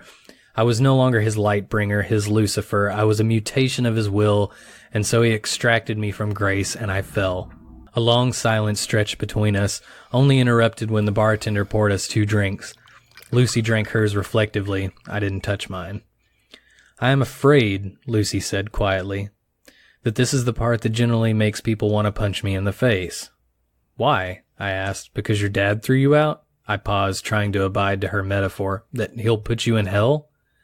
Lucy laughed sadly. Ah, humans, my father gave you this way of thinking, and look at you. She shook her head. No, not because he put me in hell. Then why? I fell to earth, Lucy said. Father gave me dominion of the one place he thought I would fit in. Humans had free will, so did I. What is the saying? A match made in heaven? She snorted dismally. Of course, that's not quite right, is it? When I fell, I was faced with a humanity that was so different from my father's little prototypes. Her tone had changed. There was an aggression behind her words that began to unsettle me all over again. I saw emperors and kings, governments and churches. I saw corporations who claimed to be rulers, presidents and big fat dictators. And I watched as humanity fought and lost, and finally, just finally, they gave up altogether. They were no longer able to rise up to all the greed and control set upon them. There was just too much change, and humans soon realized that they just weren't as free as they thought they were. Sure, they lived under the illusion that they have free lives, but most of them simply do not. She clicked her tongue. I grew to loathe you all. Then she took another hit of her drink. I can see what you mean, I said, allowing my gaze, for the first time since meeting her, to graze over the other individuals in the bar. At the girls playing with their phones, the boys trying desperately to sober up, the men enraptured with their game of football on the telly. We'd all led very different lives, and we're all here to get drunk, to lose ourselves in entertainment. It hadn't been the first time that I'd wondered what we were hiding from by doing this, and I knew then that I wasn't the only person to think it. You hide behind your alcohol and poor choices and pretend you have free will, Lucy said, waving her hand across the room. No one paid us any attention. It's true, my father gave you the will to make those decisions, but you squander it. The free will I fell to provide all of you, the free will I was given by a twisted mistake, and you make a mockery of it. You follow senseless leaders without questioning them. You abide by laws made centuries ago that no longer make any sense. You do these things because you've given up on the opportunity to follow the will of your own, not of others. That isn't all of us, though, is it? I asked her, trying for some reason to defend our species from the mad young woman. Because you see it on the news all the time, don't you? People do rise up. We do protest. People can make a difference. Lucy laughed bitterly, nibbling the rim of her glass. Really? She said. You can sit here and say that it can't be all bad because of the few that refuse to conform? Those you call your rebels? They make up for it all? She grinned around her glass. By that logic, I'm the biggest rebel of them all, and I'm expected to make up for all your sorry mistakes? By your logic, I said, you should be punishing it, right? If that's what this metaphor is all about? I laughed. I couldn't help myself. I took a sip of my drink. Is this whole story just so you can tell me what you think we're all going to hell? If so, I think that I can see why people want to punch you. Lucy didn't say a word. Simply, she watched me. It felt unnerving to have someone like her watching me like that, with an intelligence that went beyond anything I'd come across at gone midnight in a seedy bar. The drunkenness in her eyes was no longer present.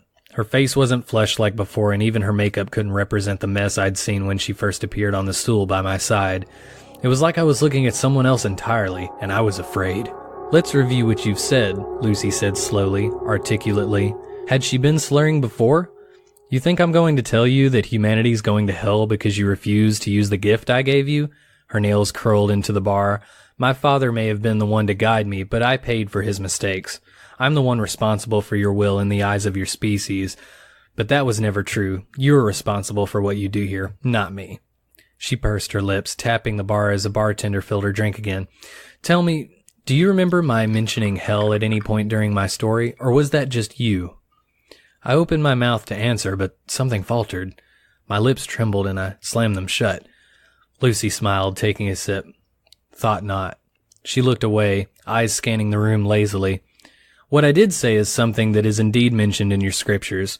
My father gave me dominion of earth, a place filled with free will that goes to waste. Her lips twisted. Humans sin all the time, not because of me, not because of evil or my dominion over this place. The fact is, I don't lift a finger. I don't, because I don't see the point. You make terrible decisions and follow mindless leaders, you do bad things, and you make a mess of your earth. Lucy's eyes lit up. Do you know how much suffering is happening all over the planet right now? How many people are dying of illnesses that could have easily been cured but aren't because of the selfishness of humanity? Do you know how many children are being abused, raped, forced into marriage? How many people have been forced to become soldiers in meaningless wars? How many humans have killed for ideals they don't believe in? I stayed very quiet. There was nothing I could say. Lucy's words were unbearably honest, and every sentence sliced into me like a blade. I felt cold and sick and terrified. War, famine, pestilence, death, these things are all present, and they have nothing to do with me or to do with any deity. They're all here because of you, not because of your free will, but your inability to use it.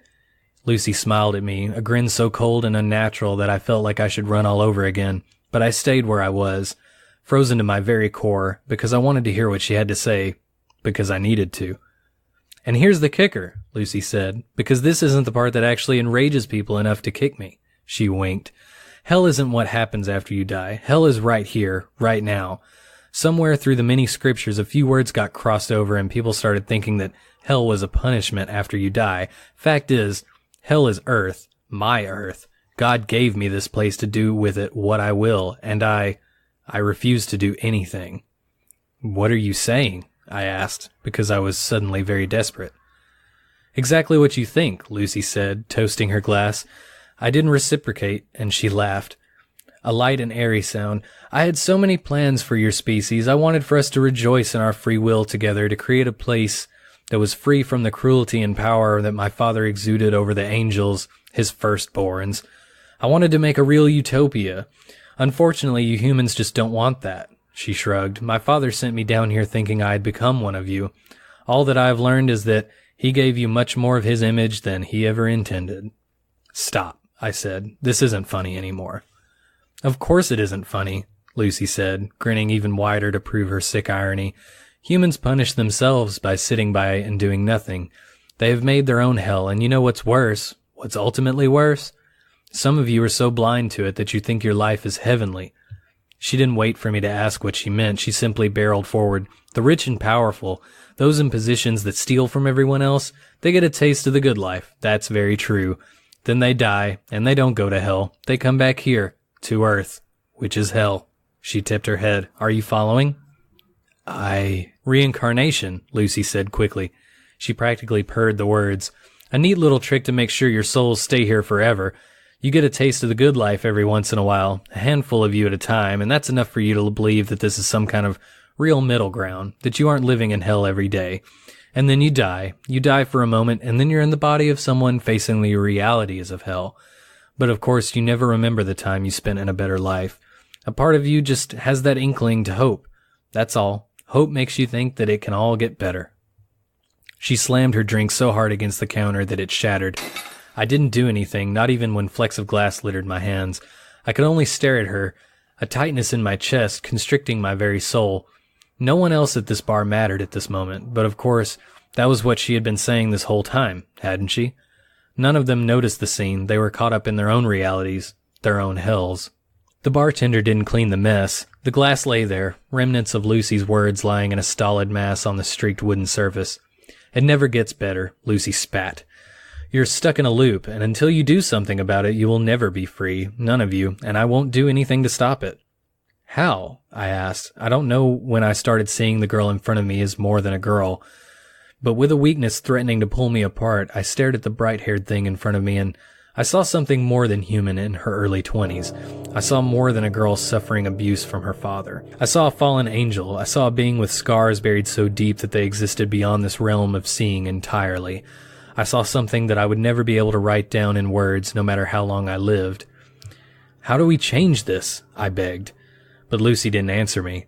I didn't blame her for that. Blame gets thrown around so often, and I knew that she was sick of that, sick of being blamed for our mistakes, so I changed tactics.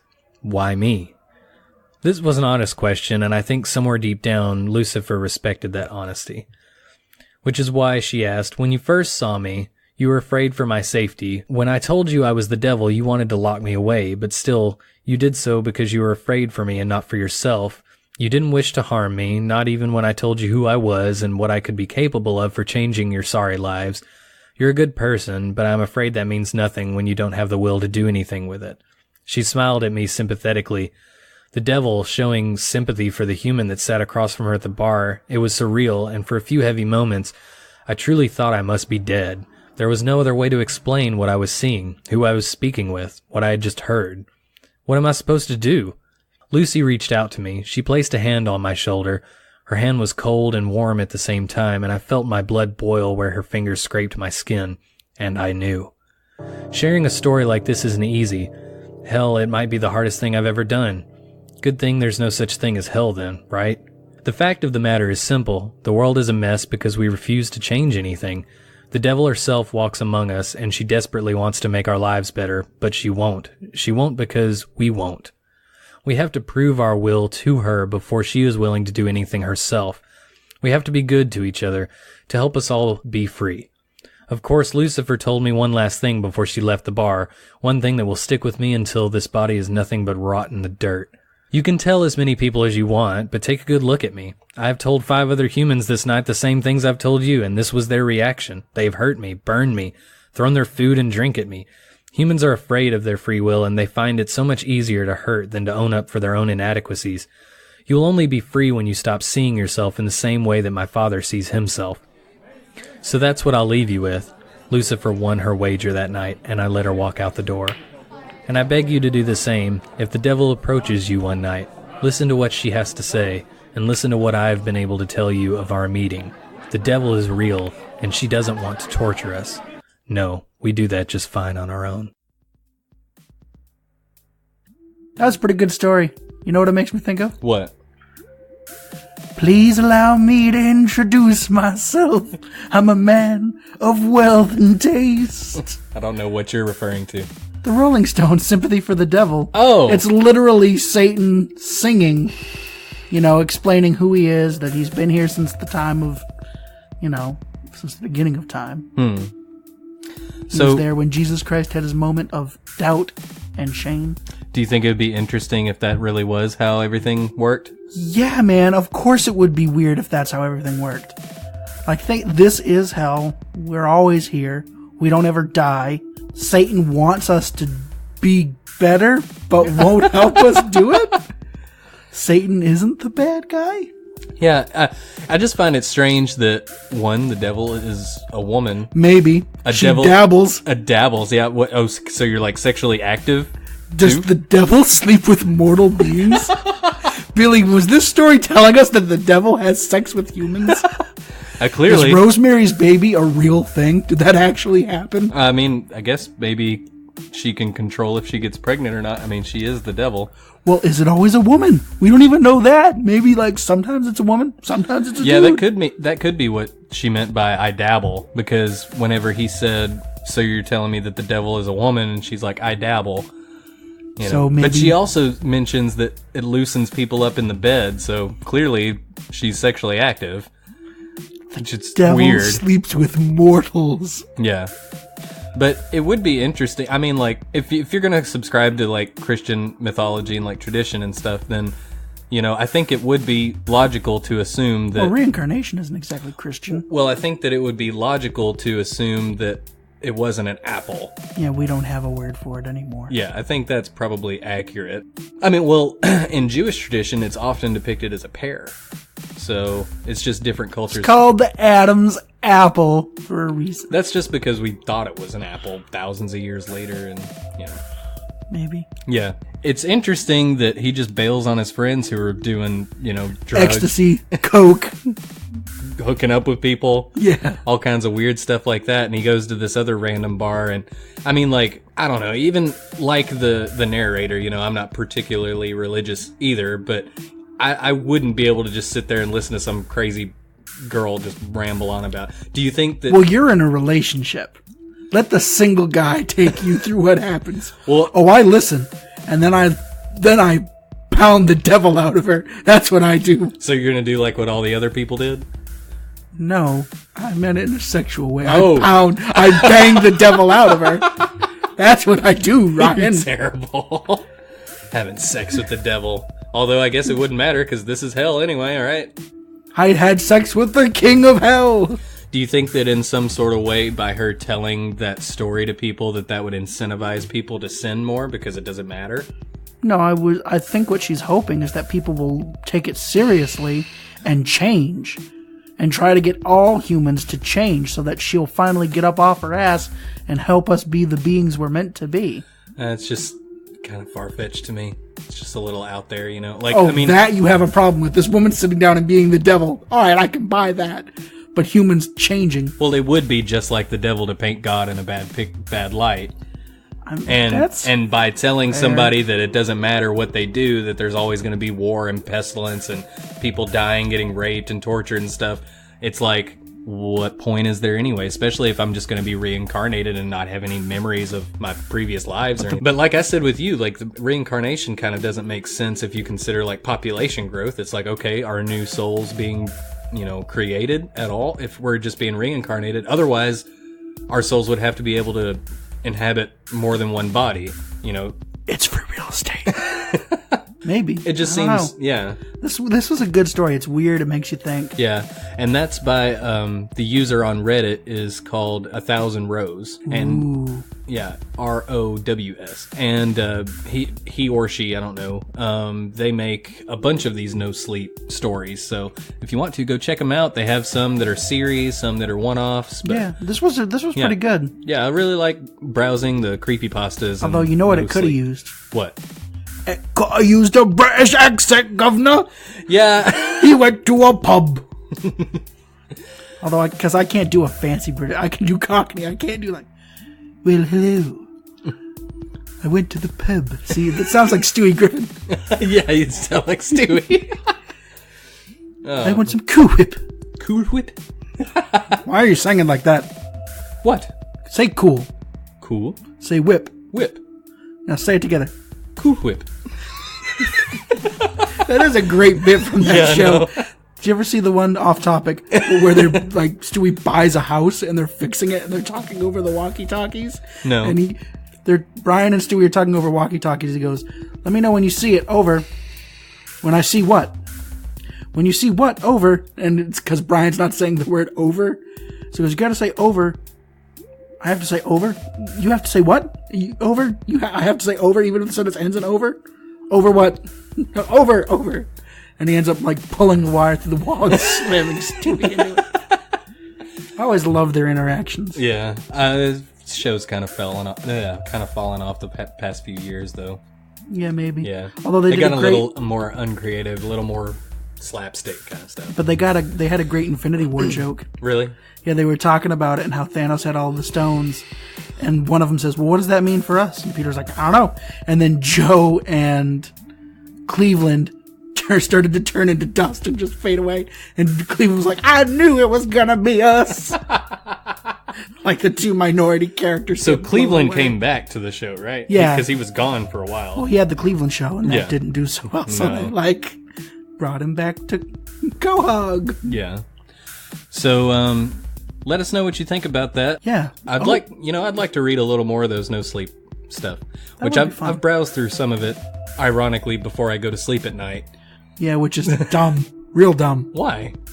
It's our no sleep. That stuff's going to keep you awake. Nah. If it does its job, it will. I mean, I guess, but, I don't know. Horror and scary stuff doesn't really get to me. Well, you know what will get to you? What? Listeners, I have this idea, What? and I want to see if you agree with me. We've had so much fun doing these stories with the sound effects and trying a little bit of voice acting. I have a great idea. Okay. I think we should recreate a movie script. I think we should just play different roles, maybe get some of our friends involved, and we just read a script and add in the sound effects and recreate an audio version of movies. That would take A lot of work. a lot of But work. imagine Die Hard, where I'm John McClane and you're Hans Gruber. Hans Gruber. Yippee-ki-yay, motherfucker. It would just be a lot of fun. Yeah. We've got one more story for you tonight, everybody. And What it is is the pièce de résistance.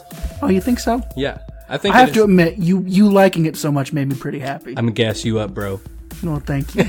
I could use a little fuel myself. So we hope you enjoy this next one, also by Edgar Allan Poe. It is going to be The Telltale Heart. That's right. Yeah. And so away we go. The Telltale Heart by Edgar Allan Poe. True, nervous. Very, very dreadfully nervous I had been and am, but why will you say that I am mad? The disease had sharpened my senses, not destroyed, not dulled them.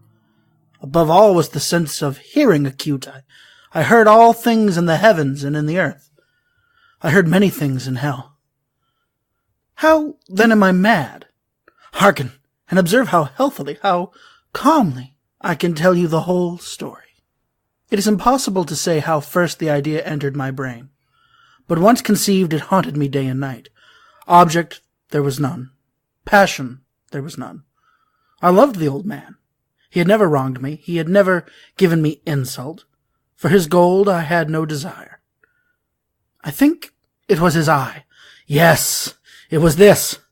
He had the eye of a vulture, a pale blue eye with a film over it. Whenever it fell upon me, my blood ran cold, and so by degrees, very gradually, I made up my mind to take the life of the old man, and thus rid myself of the eye forever. Now this is the point. You fancy me mad. Madmen know nothing, but you should have seen me. You should have seen how wisely I proceeded, with what caution, with what foresight, with what dissimulation I went to work. I was never kinder to the old man than during the whole week before I killed him. And every night, about midnight, I turned the latch of his door and opened it, oh so gently.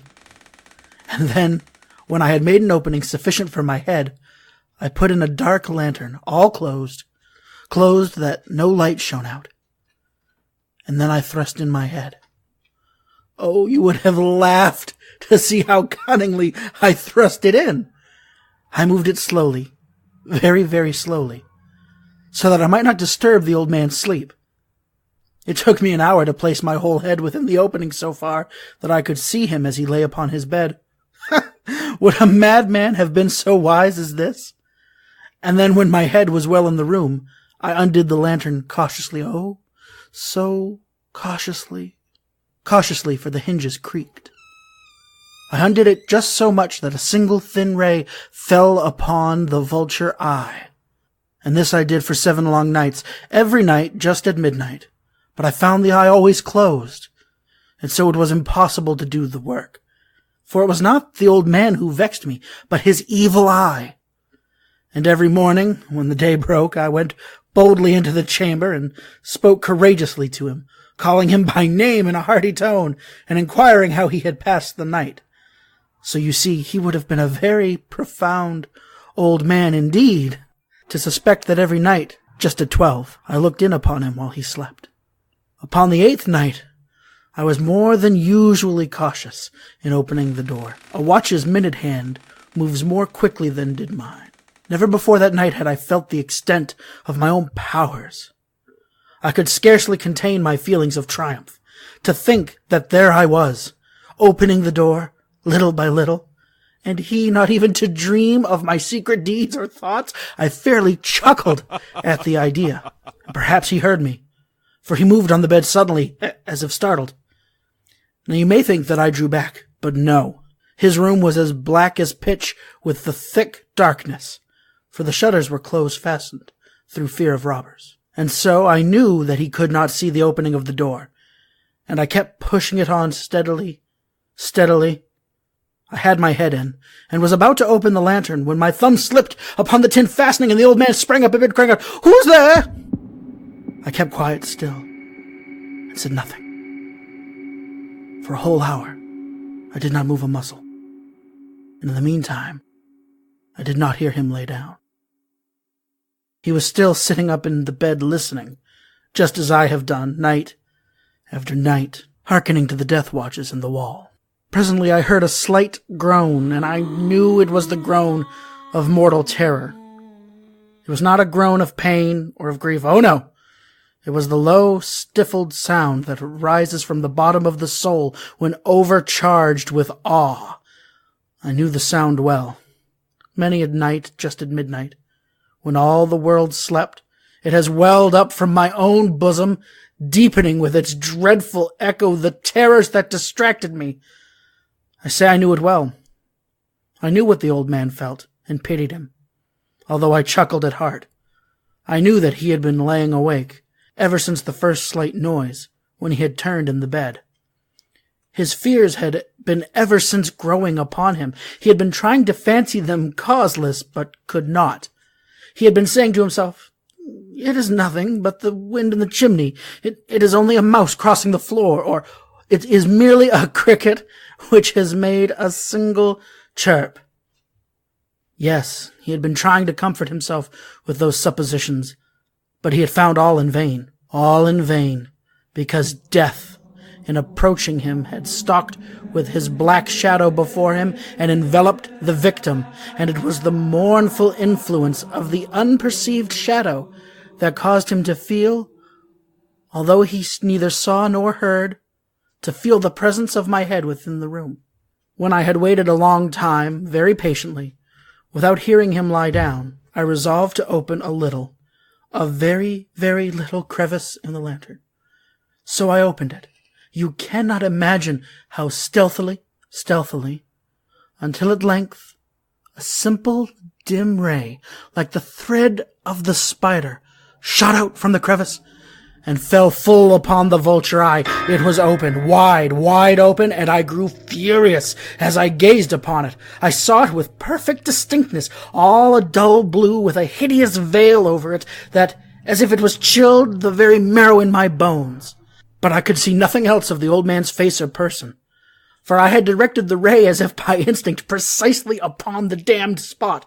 And have I not told you that what you mistake for madness is but over-acuteness of the sense? Now I say that There came to my ears a low, dull, quick sound, such as a watch makes when enveloped in cotton. I knew the sound well, too. It was the beating of the old man's heart. It increased my fury as the beating of a drum stimulates the soldier into courage, but even yet I refrained and kept still. I scarcely breathed. I held the lantern motionless. I tried how steadily I could maintain the ray upon the eye. Meantime, the hellish tattoo of the heart increased. It grew quicker and quicker and louder every instant. The old man's terror must have been extreme. It grew louder. I say louder every moment. Do you mark me well? I have told you that I am nervous, and so I am. And now at the dead hour of the night, amid the dreadful silence of that old house, so strange a noise as this excited me to uncontrollable terror. Yet for some minutes longer I refrained and stood still. But the beating grew louder. I thought the heart must burst, and now a new anxiety seized me. The sound would be heard by a neighbor. The old man's hour had come. With a loud yell, I threw open the lantern and leaped into the room. He shrieked once only, and in an instant I dragged him to the floor, pulled the heavy bed over him. I then smiled gaily to find the deed so far done. But for many minutes the heart beat on with a muffled sound. This, however, did not vex me. It would not be heard through the wall. At length it ceased. The old man was dead. I removed the bed and examined the corpse. Yes, he was stone dead. I placed my hand upon the heart and held it there many minutes. There was no pulsation. He was stone dead. His eye would trouble me no more. If you still think me mad, you will no longer think so when I describe the wise precautions I took for the concealment of the body. The night waned. I worked hastily but in silence. First of all, I dismembered the corpse. I cut off the head and the arms and the legs. I then took up 3 planks from the flooring of the chamber and deposited all between the scantlings. I then replaced the boards so cleverly, so cunningly, that no human eye, not even his, could have detected anything wrong. There was nothing to wash out, no stain of any kind, no blood spot whatsoever. I had been far too weary for that. A tub had caught all. When I had made an end of these labors, it was 4 o'clock, still dark as midnight. As the bell sounded the hour, there came a knocking at the street door. I went down to open it with a light heart, for what had I now to fear? There entered 3 men who introduced themselves with perfect suavity as officers of the police. A shriek had been heard by a neighbor during the night. Suspicion of foul play had been aroused.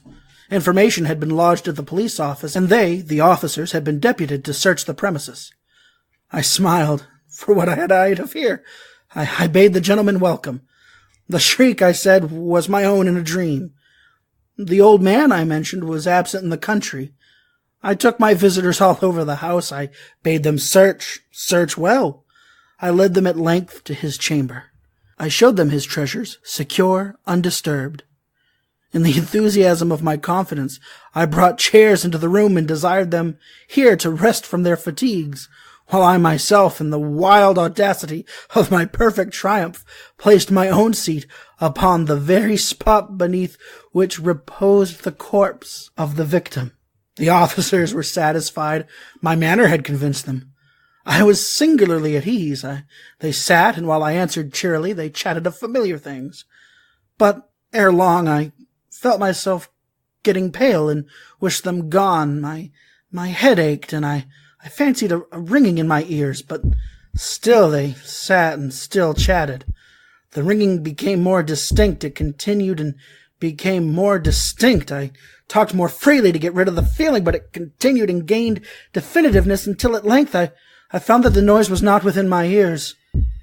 No doubt I now grew very pale, but I talked more fluently and with a heightened voice, yet the sound increased, and what could I do? It was a low, dull, quick sound, much sound as a watch makes when enveloped in cotton. I gasped for breath, and yet the officers heard it not. I talked more quickly, more vehemently, but the noise steadily increased. I arose and argued about trifles in a high key and with violent gesticulations, but the noise steadily increased. Why would they not be gone? I paced the floor to and fro with heavy strides, as if excited to fury by the observations of the men, but the noise steadily increased Oh God, what could I do? I foamed, I raved, I swore. I swung the chair upon which I had been sitting and it grated it across the boards.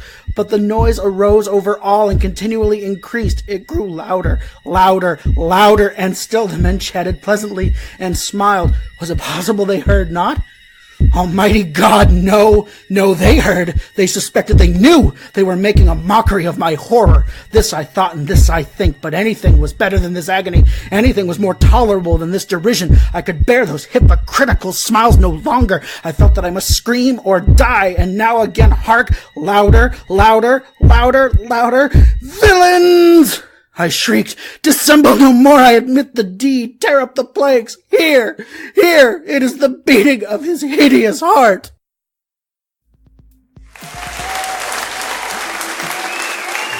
Thank you.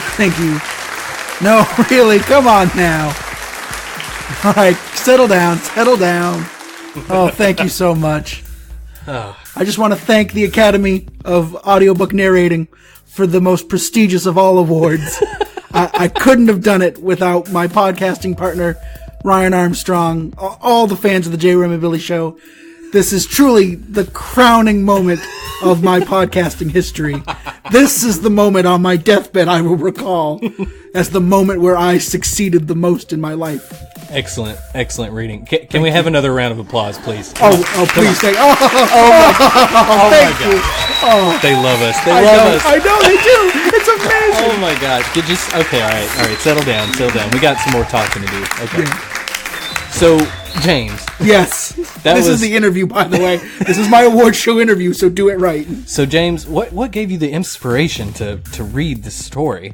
Well, it's always been one of my favorites, and I find the narrator I love stories where you start out with the narrator or a character, and you watch the subtle, or in this case, not really that subtle, changes. Like, he starts off, kind of nervous, panicked, and then just fucking goes off the rails. It's like you just watch him go crazier and just... Do you think that he had a mental illness? Schizophrenia, he's got something. Yeah. That's what I think too. I think that it was schizophrenia because you notice towards the end when the cops are there, he's delighted. He sets them off he sets them off from the moment they meet him because really? Because they'd have no reason to stay if they weren't like, this guy did something. If we just stick around long enough, he's gonna fucking out himself in a minute. But at one point, he's delighted that they're there, and then later on, he's like, I wish them gone. So he's kind of got a bipolar... Well, it's also the adrenaline leaving his system. He murdered a man, dismembered him in a tub, hid his body underneath the floorboard. He was working pretty hard, and he did a lot of crazy shit. So, at that point, the adrenaline's leaving. He's getting kind of a headache. He's ready to go to bed. Well, I think more evidence for the fact that it's probably something like schizophrenia is whenever his mood changes like that, that's when he starts getting the hallucinations again of the sound of his beating heart. I mean, what was his plan? I mean, we know that the man is dead, but he's hearing his heartbeat. But what was his plan? What was he going to do the next day? When it started stinking under the floorboards? Well, that's what I wonder. Not only that, but the body's going to be decaying in his house. Well, he lives with the old man. How is he going to explain that the old man never returns again? He permanently went to the country? I don't see... He didn't really seem to have a long-term plan on how to get away with this. Does the old man talk to anybody? Does he have an alibi? No.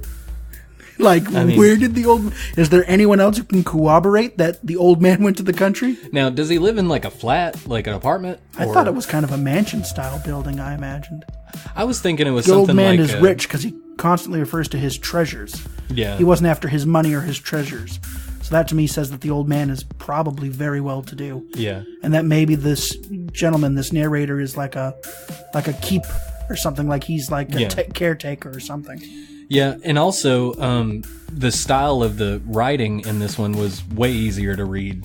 Yeah, no redressers, none of that weird words that don't exist anymore. Yeah, it's weird because that's the same author. Both of them were written by Edgar Allan Poe, but two totally different styles, and two totally different characters writing from two totally different points of view, and different settings too. I don't know if he changes his vocabulary based on where the characters are set. He probably does. Yeah, probably.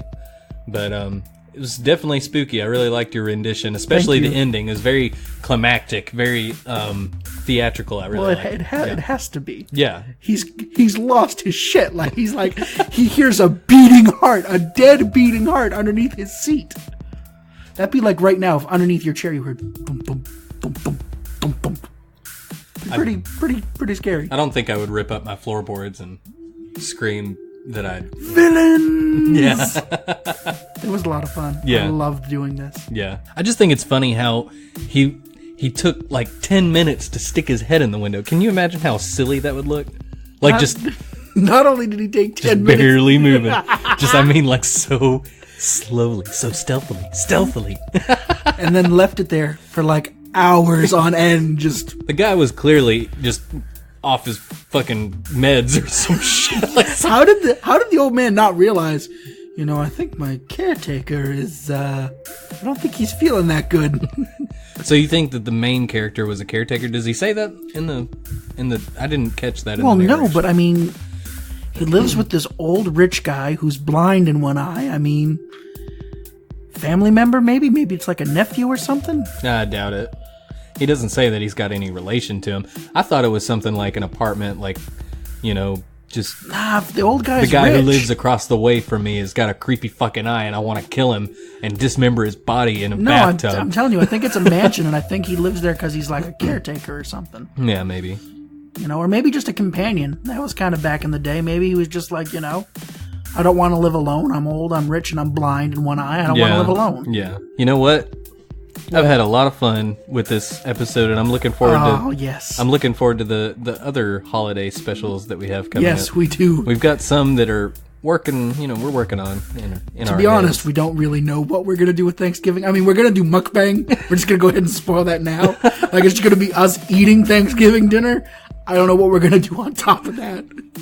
I don't know. We could talk about what we're thankful for. Well, it could be a hot takes, and we could talk about the Indians and the Pilgrims. Yeah, how, Thanksgiving is based on that time where, they taught us how to farm and survive in the land, and we gave them smallpox and gambling addictions and alcoholism. The great return gifts. Yeah, we've got a lot of really interesting things planned for the future. We hope that you've enjoyed this long, extra, special Halloween Spooktacular episode. And we, as I said before, we're looking forward to many new great things to come. Right? James, this is like episode 31 or 32 now. No, dude, this is episode like 35 or 36. Yeah, but only because the first 4 episodes aren't published. Ooh. Yeah. Maybe something will come from that. Yeah, maybe we'll publish them again sometime. They're not that great, but I don't know if they're not that great. It shows our early histories. Yeah, it shows. Well, we've changed quite a bit. Like we were listening a little bit. Don't remind me. Don't break my heart all over again. Y'all, you know what? Let's do it for old time's sake. Another Halloween gift. Okay. This is JRAM. And this is Billy. And this is the JRAM and Billy Show. Where we talk about everything that interests us, pop culture, movies, TV shows, comic books, whatever strikes our fancy. Remember that? We used to do that every episode. What happened to us? We got a little more streamlined, James. A little more grown up now. I think for our 100th episode, maybe what we should do is we should do like a retro review of our show. That would be cool. Yeah, that would be fun. But we hope you've enjoyed this holiday special. Maybe we can do something similar for Christmas, where we tell happy Yuletide stories or sing some Christmas carols. No. Yeah, I can see us now. Yeah, that would be so much fun. Deck the halls with boughs of holly. We'd have so much fun. That might be a must-do. So you can check us out on Facebook at www.facebook.com/JRAMandBillyPod. You can also find us on Twitter at JRAMandBillyPod and follow our YouTube channel, which is going to be in the description below. On wherever you're listening to it, whether it be Spotify, Apple Podcasts, or Podbean. And one last thing, don't forget, on our Facebook page, we're having the Who's Hottest in the Marvel Cinematic Universe polls going on every Wednesday and Friday. Yep. So, without further ado, this was JRAM. And this is Billy. Good night.